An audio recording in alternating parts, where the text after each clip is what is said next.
La distribution, elle joue un rôle très important parce que la nature des canaux qui vont être choisis, elle va avoir une incidence sur toutes les autres variables du mix. C'est pour cela que les entreprises, le responsable marketing, il doit bien sûr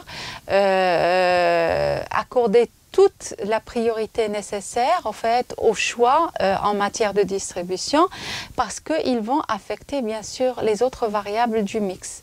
Sans oublier que les coûts de distribution sont devenus très importants parce que le secteur de la distribution, surtout la distribution moderne, est un circuit qui est très concentré, oligopolistique, ce qui fait que les coûts, les prix qui sont pratiqués et les marges pratiquées par les distributeurs ils sont devenus très importants et donc les décisions qui sont prises en matière de distribution vont être très importantes parce que les coûts et le prix, le coût de distribution sont relativement importants. Il ne faut pas oublier que aussi les évolutions en matière de management font que les entreprises, ils considèrent les distributeurs comme des partenaires à part entière. Et donc, les contrats de distribution et les alliances avec les distributeurs, ils vont être sur une longue période. Et c'est pour cela que l'entreprise, quand elle doit choisir un circuit de distribution, il ne faut pas qu'il y ait des erreurs parce qu'en général, les contrats, les choix lient l'entreprise pour une certaine période. Alors, l'entreprise, elle a plusieurs stratégies de distribution. Donc, on nous parle souvent de ce qu'on appelle la distribution intensive.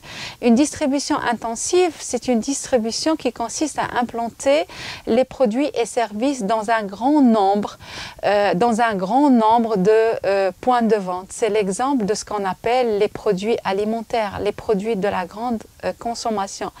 Les entreprises de grande consommation, ils vont toujours adopter une stratégie intensive qui va consister à implanter leurs produits dans le maximum de points de vente pour pouvoir être disponible pour le consommateur à l'endroit où il le souhaite et au moment où il le souhaite. D'autres entreprises, et bien sûr pour d'autres catégories de produits, ils vont adopter ce qu'on appelle une distribution sélective. La distribution sélective, c'est le fait de sélectionner un certain nombre de points de vente ou de vendeurs pour couvrir un territoire, tout en contrôlant bien sûr les distributeurs. Et là, c'est-à-dire qu'il y a un certain nombre d'entreprises, pour préserver l'image de leurs produits, ils vont choisir un certain nombre de distributeurs sélectionnés en fonction d'un certain nombre de critères. Par exemple, dans le domaine cosmétique, souvent on a cette distribution sélective, c'est-à-dire surtout ce qu'on appelle les produits cosmétiques de luxe, comme les parfums et les grandes marques de cosmétiques. Ils vont décider d'octroyer la distribution de leurs produits à un certain nombre d'enseignes, de points de vente qui sont bien sûr limités.